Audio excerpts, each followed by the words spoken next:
Welcome to the Mismatch podcast. Today's episode is very special because I usually predominantly use Japanese when I do these podcasts, but today we have one of our imports from my team as a guest. We got Tim Dalger here. Would you like to introduce yourself? For sure. I'm Tim Dalger here, new to the Mori Watch program, and Mori as a community. Looking forward to a great season, and happy to be a part of this new podcast and get this going. So, how long has it been? Like 2 months, 3 months since you've moved? Like, how do you like it here so far? Mori is my first introduction really to Japan. It's been good. Obviously, it's getting a bit harder now that it's getting colder. I'm from Florida, so it's a little bit different for me. But looking forward to the winter, looking forward to traveling, looking forward to all Japan has to offer and the Mori in itself. Okay. So I called you today because one, I love the NBA, and I'm sure you do too. And we talk about it in like the locker room. We got excited for opening night, and we kind of want his input on the NBA too. It's just boring when I talk about it. So we're gonna do award predictions first, and then we'll predict the East standings and then the West standings in the next episode. Okay. So we'll go right on into the first topic of the day, award predictions. First, let's predict the MVP of the season. I know, like, I guess the order should have been something more obscure, but I think the MVP is a good, strong way to start it. So, what is your prediction for MVP? I'm gonna go out and say Shea wins it again for the second time. Okay. He started off very, very strong. Free throw merchant right now. He's shooting about 18 free throws a game, and he shoots at a high percentage. So I'm gonna go ahead and say Shea, with the success that they're gonna have, I can see them winning 55 to 60 games again this year, being at the top of the West, and just with him averaging probably above 30 again, it's easy to give him second time. Maybe even I'm gonna go out on a limb here and say unanimous this year for Shea. Okay, yeah. No, I can get behind that. I mean, the team's really good, obviously. They're probably going to be the 1 seed. Probably 60 plus wins. Probably one of the leading scorers in the league. I mean, I think being a free throw merchant is having a lot of skill. Making people jump, making people reach, that's a skill. So I feel like I can get behind that. But my MVP goes to Jokic. Whew. I think with the way he plays, how he gets people involved, he's got a new good supporting cast. Bruce Brown, Cam Johnson, Tim Hardaway. He's got a lot of players that can shoot now on his team, a deeper team than last year. And I think if they're like a 2 or a 3 seed, and if they win like 56 games, 55 games, I think he's obviously going to be in the argument for MVP. So I have Jokic MVP. All right. So next category shouldn't be that hard. I guess could be hard, but Rookie of the Year. Well, I'm a little bit biased, but as we know, VJ Edge Combe, I just feel like what he's going to be able to showcase as the number 3 overall pick this past year, and the 76ers, who will be a lot better than they have been last year, and then being a playoff contender and a real contender in the East, probably being a top 4 seed for me. I just feel like it's very easy with his production and him playing about 40 minutes a game, 35 minutes a game, for him to produce and be the Rookie of the Year. I watched VJ play the other day, opening night. I feel like he's already athletic, and he's built for the league already, and his athleticism, speed translates. He can get downhill. He can kind of shoot it. I think he'll figure out his defense because he's so athletic already. And I can see why. He was already scoring 20 plus points in the recent games. And I think, in today's game, he scored at 26, 27. And so, he's very ready for the league. But I went with a more, basic pick. I went with Cooper Flag. Oh, God. Flag, baby. Cooper Flag, I didn't I wasn't a fan of the way Jason Kidd started him at point guard against the Spurs. I'm kind of scared that once Kyrie returns, he'll never play point guard ever again. Right. And so I don't know if that's the right way to start off his season, but I think the way he hustles, the way he gets rebounds, the way he defends like a maniac, I feel like is I think the energy is going to be there, the effort's going to be there every night, and I think the Mavs are good enough to make the playoffs. So just that, and then he'll put up good stats. I think like a good like 16 and 6, maybe like 14, 15 points, 6 rebounds, a couple steals, and I think he'll be the rookie of the year. That's fair. What do you think BJ will average? What do you think BJ will average? I mean, because of Embiid's limited minutes, his limited playing time, I don't even know if he's going to play half the season. I mean, Tyrese Maxey. That backcourt? Yeah, that backcourt. Jared McCain's going to come back. I don't know how his playing time is going to be affected by that. But I think he'll definitely put up like 15 a game. I don't know about his playmaking yet too much. Like, he just seems like a downhill attacker at this point. So, I mean, it took a while for Ant to kind of get used to the league. And I see similarities. But I'll still give it the flag for this one. Okay. Next category, Defensive Player of the Year. I feel like this one's pretty easy. Just with his intangibles, I'll go with the alien. Everyone knows who the alien is.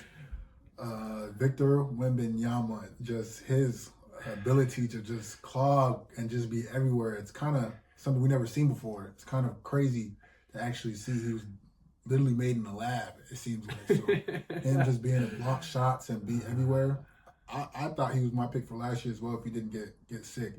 But it's pretty easy for everyone to say if he can stay healthy, he'll probably get, in my opinion, maybe 5 or 6 of them in his career. But I'll go with Wemby. Yeah, easiest choice, I think. I watched the game the other day.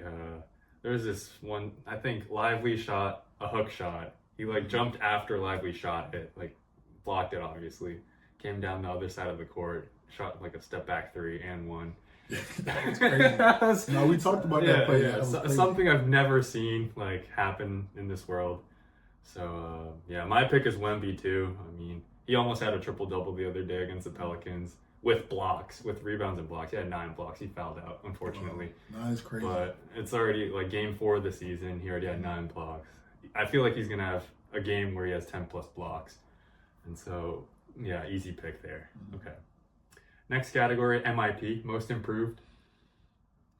I'm probably gonna go with Portland Trailblazers, Danny Avdija. I don't know if I'm probably butchering his name, but Danny Avdija. Danny Avdija, the dude from Israel. I just think that him being the 9th pick, being a lottery pick in 2020, him playing for the Wizards for about a year or two, he didn't really get a chance to really excel, being with kind of, let's go out and say it, probably the worst organization in the NBA. Yeah. And it's kind of tough for him, but just seeing the strides that he's making, the strides that he's taking, after playing with 2 ball stoppers, playing with Poole and Kuzma and Washington, it wasn't the easiest for him, but now he's with a good situation.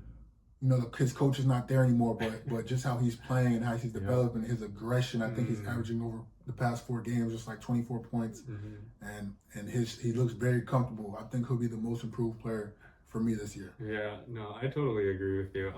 I think Danny Avdija is a great pick. When I watched him on the Wizards, like, I was really confused as to why they traded him. Like, he was their most like promising asset. Like, he knew how to play the game the right way. He was unselfish. Like, he can do everything on the floor you need him to. He can kind of play make. He can shoot. He can stand in the corner if you want him to. Like, there's a lot of things that he can do, and he plays the game the right way. So I don't know why they got rid of him, but maybe the timelines didn't match up. But that's a great pick. But for my most improved player, I chose Andrew Nembhard. That was a good one. I just feel like his numbers were too high last year. Like, I looked it up. He only averaged like 10, 11 points a game, in the regular season. And I think, I mean, because of his playoffs run, I know like people already have like really high expectations for him, but in terms of stats, like, it wasn't as high. And with Tyrese Halliburton gone, I think like he's gonna be their starting guard, and so I think he's gonna have a lot more touches, as well as Benedict Mathurin. I kind of thought, who's gonna win it out of the two, but I feel like Mathurin's still too young to win it, and I think Andrew Nembhard's gonna make that big jump, maybe average close to 20 points a game, and then if he does that, I feel like he'll win it. That's a great pick. That was probably my top 3 options, just with Halliburton going down, Mm-hmm. the situation there in Indiana. So I think that's a great pick. All right. Next category, sixth man of the year. I think this one is pretty easy for me. Probably the easiest pick for me. I'll say Jordan Clarkson Okay. for the New York Knicks. Just adding a guy who can go for 20 on any given night off the bench for them. New system, playing a lot faster with Mike Brown. I just think with what they had last year and the success they had last year, being in the conference finals, losing to the Pacers team, I think that they make it back this year and they're a top 2 seed in the East if everything plays out right. And Clarkson will be a big part of that. Has he won it before?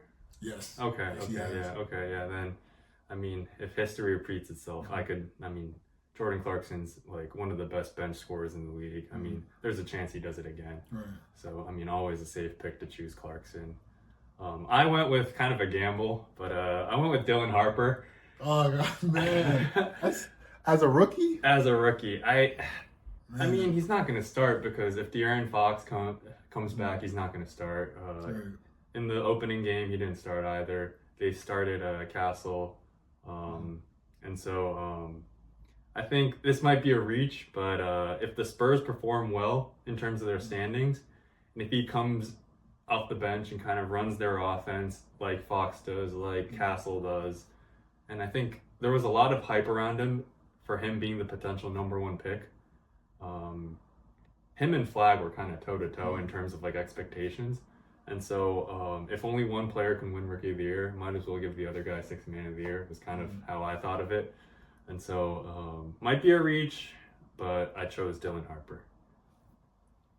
I watched him play the other day, and what I like most about him is he's not scared. Coming off the bench, like he's trying to find his way and trying to find his niche. And I think they got something brewing really nice over there down in San Antonio. And it's going to be scary in the next couple of years because obviously you have a star Wemby. You got young talent. You got D Fox.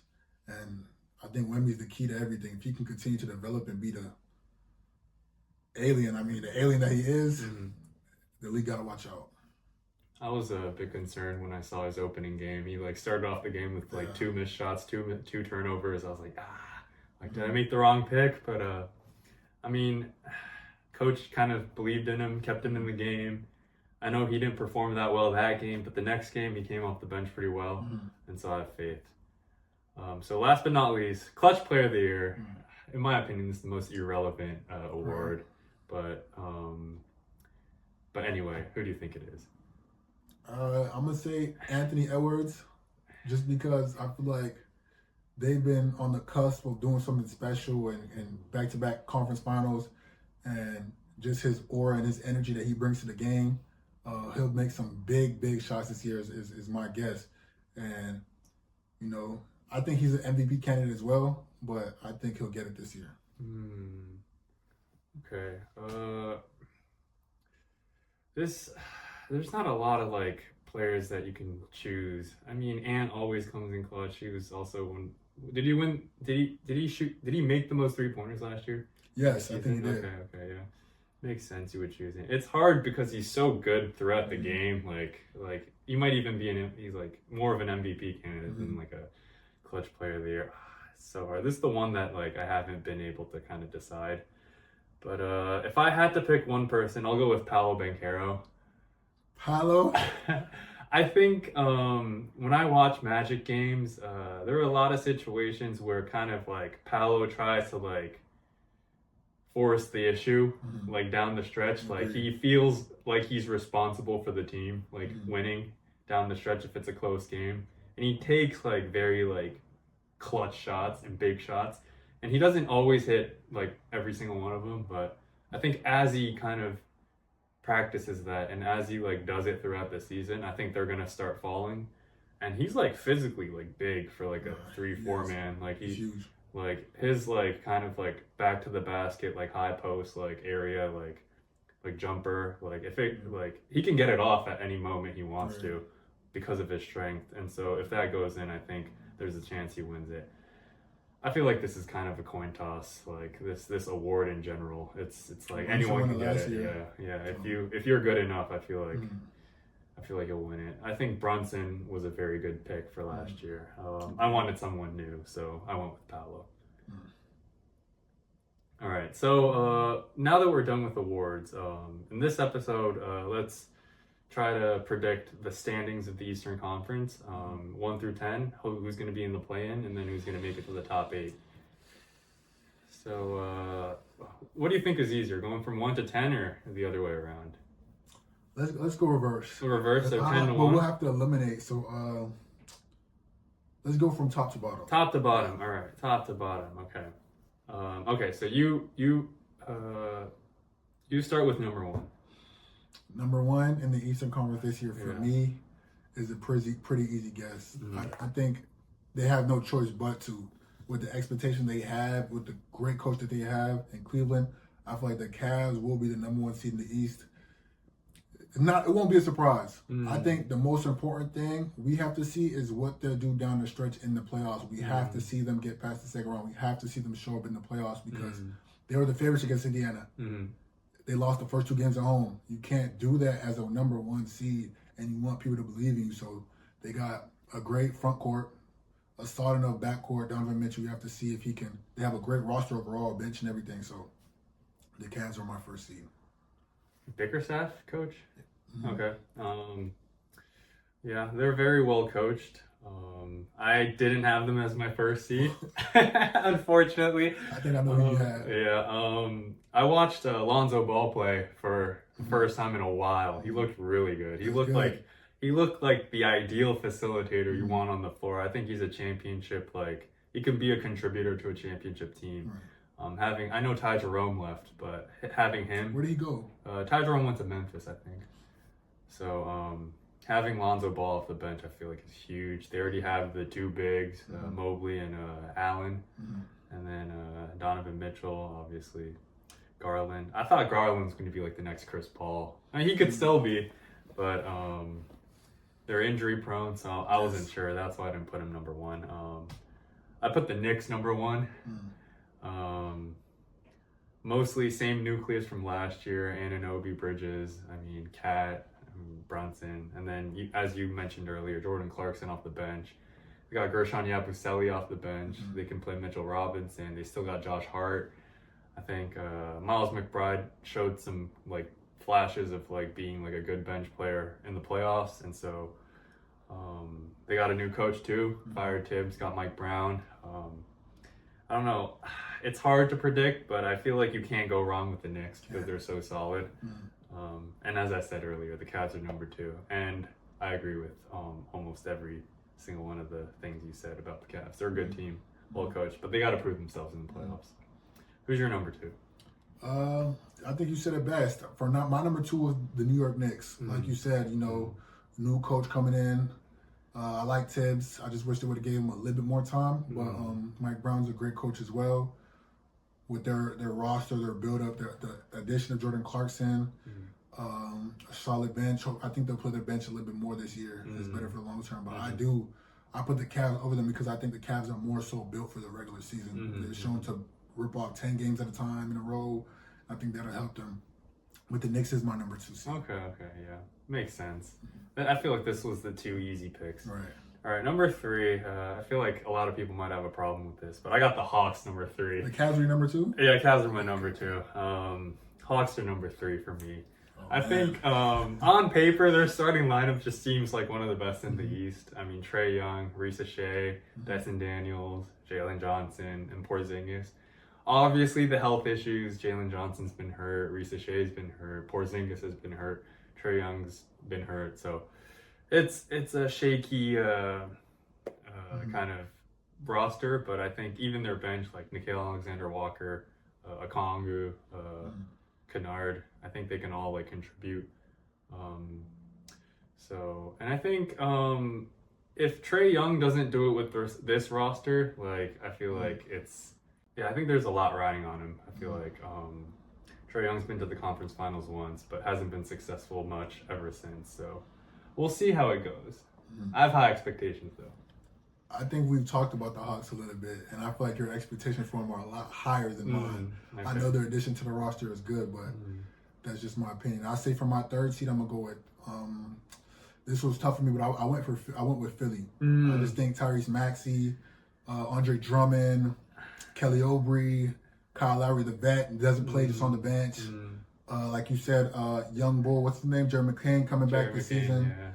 Hopefully Joel can play the 20 minutes tonight like he's been playing for whoever knows how long. I think with their roster, their ability, they'll be able to get that 3rd seed.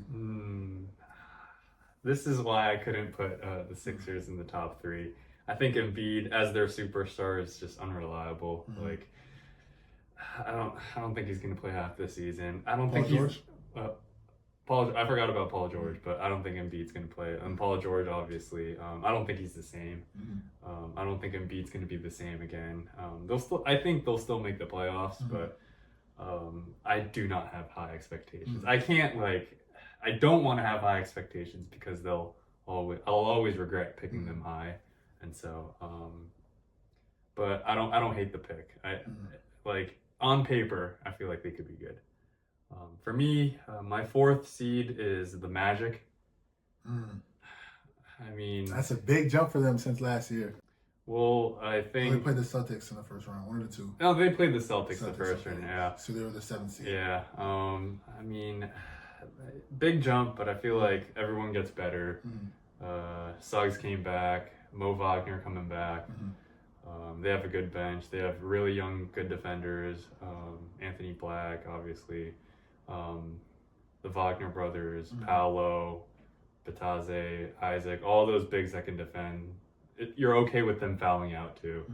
And so I think they'll make a run.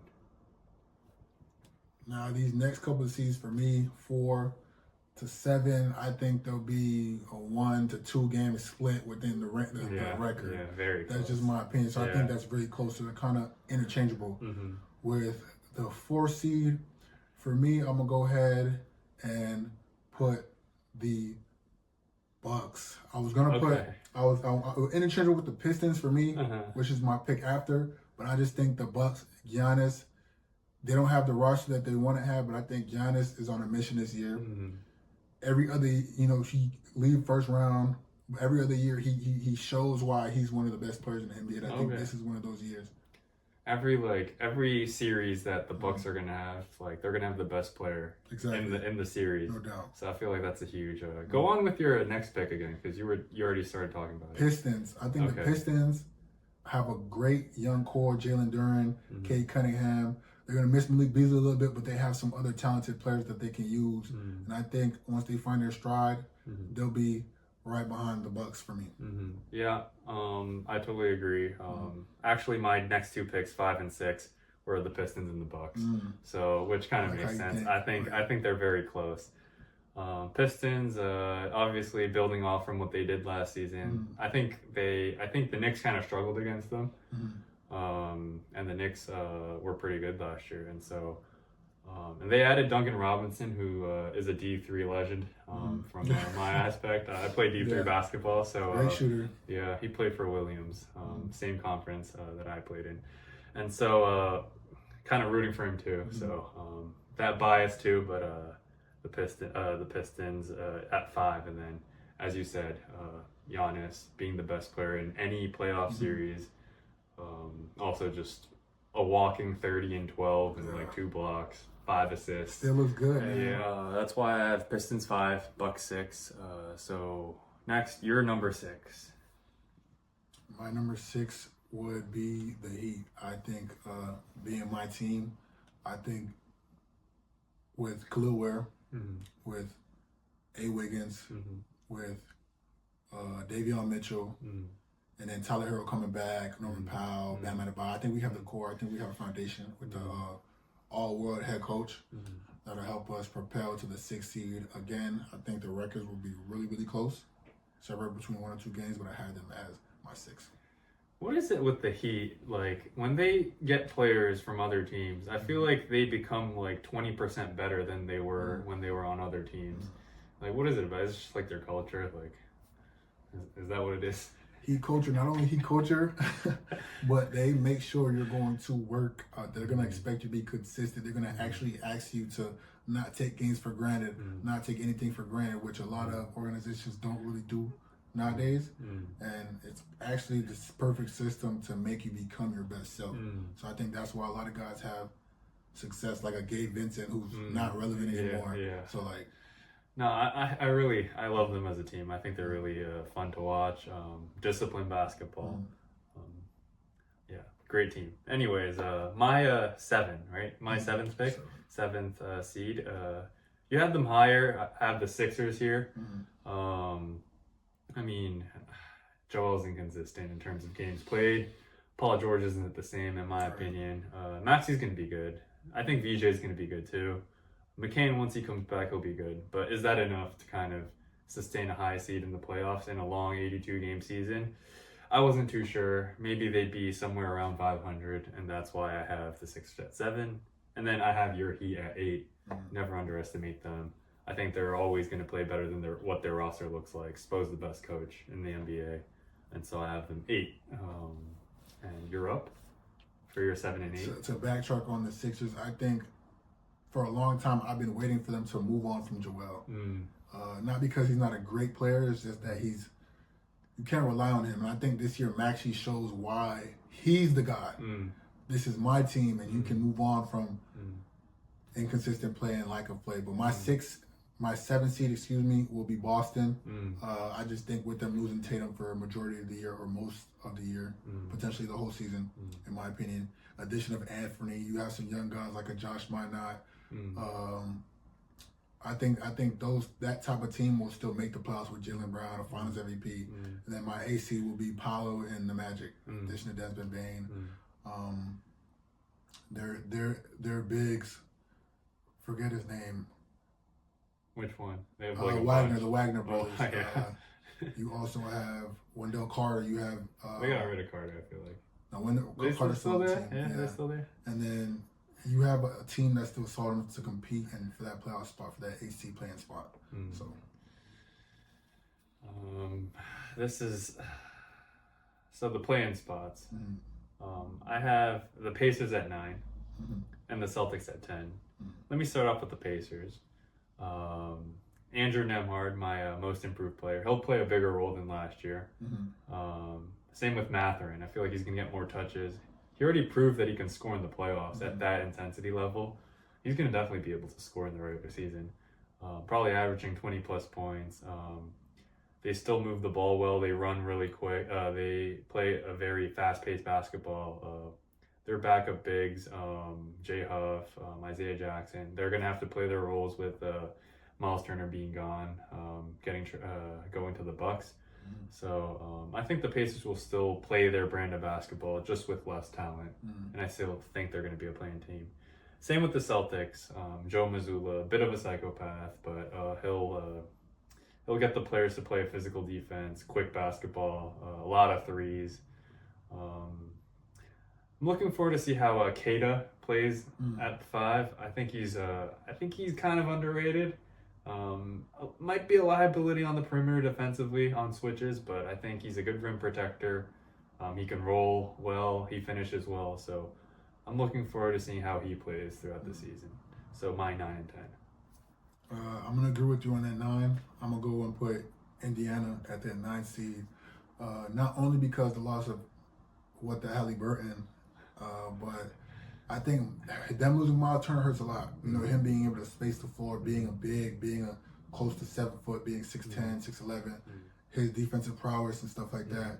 I think they got a lot of young talent, Mathurin and Nemhard. They got a good core, Siakam, which will be able to allow them to still win games, but I think they'll fall short a lot down the stretch because of that playmaking ability that they're missing from Halliburton.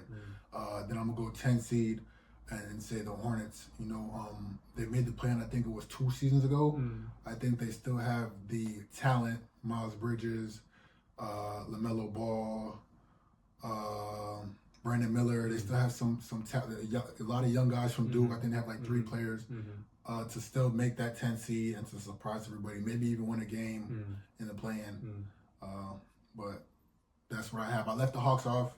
I know you think highly of them. I have them as my 11th seed. But you got to think Porzingis hasn't played in the regular season the last 2 seasons, really. He's been getting hurt a lot. I know they got some young, great defenders and stuff, but I just left them off. I mean, I mean, I'm not arguing that. I mean, yeah. I just think the Hawks are going to be better than you think. Hornets, interesting team. The Lakers declined Mark Williams for his health problems. How is he gonna have? He's playing though. He's playing. How's that gonna turn out? Con Knipple, looking forward to see how he plays. I'm a big Duke fan, so that's 1 through 10 for you. So next, I want to move on to a section called Phrase of the Cast, where I usually introduce like a phrase or a word that I like in English, so that the Japanese listeners kind of learn a new phrase. But today, because we have an English speaker in Tim, we're gonna have you give us a phrase or a word that you like, and then kind of explain that and why it resonates with you. Okay. My phrase today is a little bit deep. It's more of not a quote, but a phrase. It's a chance and a choice. I feel like for me, this resonates with me a lot because 2 things that you're blessed with, or 2 things that you're guaranteed to have on a day-to-day basis when you wake up. And that's a chance with breath in your lungs, with life, and a choice whether to grow, a choice whether to do better, a choice whether to push through regardless of your situation. So I feel like keeping that in the back of your mind will help you, and to remember that your situation is your situation now, but doesn't mean it's your situation for forever. So. Yeah, that is true. Like throughout the day, there's so many choices that you make. Like I think you make like at least 100 choices. Like at least 100 choices a day. Waking up is a choice. Brushing your teeth is a choice. Eating breakfast is a choice. And seeing whether you want to make that day good, positive, or negative, that's your choice too. And see if that becomes a chance for you to get better, or for you to kind of do nothing with your day. That's kind of up to you. So I guess wise words from Tim. I really appreciate that. So everyone listening, chance and a choice. Okay. This is the end of the first episode. We'll have Tim as our guest again in the next episode too. So look forward to that. But for today, we'll see you again soon. Bye.